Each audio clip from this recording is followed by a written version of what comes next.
मराठा आरक्षणासाठी लढा देणारे उपोषणकर्ते मनोज जरांगे यांचं उपोषण आता स्थगित करण्यात आलंय। भाजपचे आमदार सुरेश धस यांनी त्यांना ज्यूस दिलं आणि त्यांचं उपोषण सोडवलं।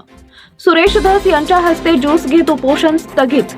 सरकारचे प्रतिनिधी म्हणून अंतरवाली सराटीत आलेल्या आमदार सुरेश धस यांच्या हस्ते ज्यूस पिऊन मनोज जरांगेंनी उपोषण स्थगित करत असल्याची घोषणा केली।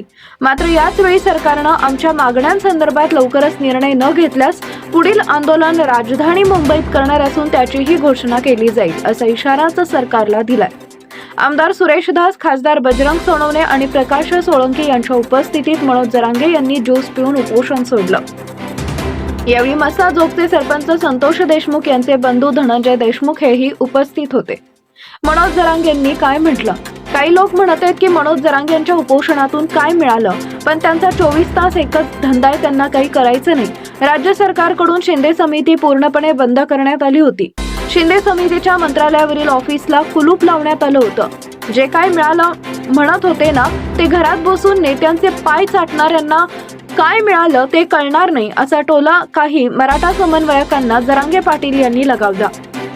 आता शिंदे समिती राज्यात काम करणार आहे, पूर्ण राज्य आमचं आहे, पण बीड आणि धाराशिव जिल्ह्यात काही अधिकारी जातीयवादी आहेत, ते मराठा समाजातील तरुणांना प्रमाणपत्र देत नाहीत, त्यांना बडतर्फ केलेलंच बरं असंही जरांगेंनी म्हटलेलं आहे। सगळ्या सोयऱ्यांची अंमलबजावणी न केल्यास मुंबईत आंदोलन।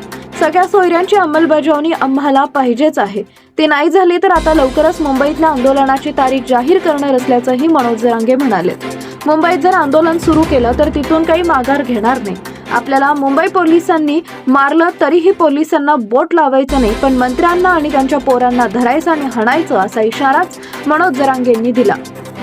तसेच आता हे आंदोलन स्थगित करत आहे, या जागेवर सभामंडप करायचं आहे, यापुढे शक्यतो आता उपोषण करायचं नाही, समोरासमोर लढायचं आहे। लवकर अंमलबजावणी न झाल्यास मुंबईची तारीख जाहीर करेल, तेव्हा मुंबई जाम होऊ शकते। यावेळी मराठे मागे येऊ शकत नाहीत असंही मनोज जरांगे म्हणाले।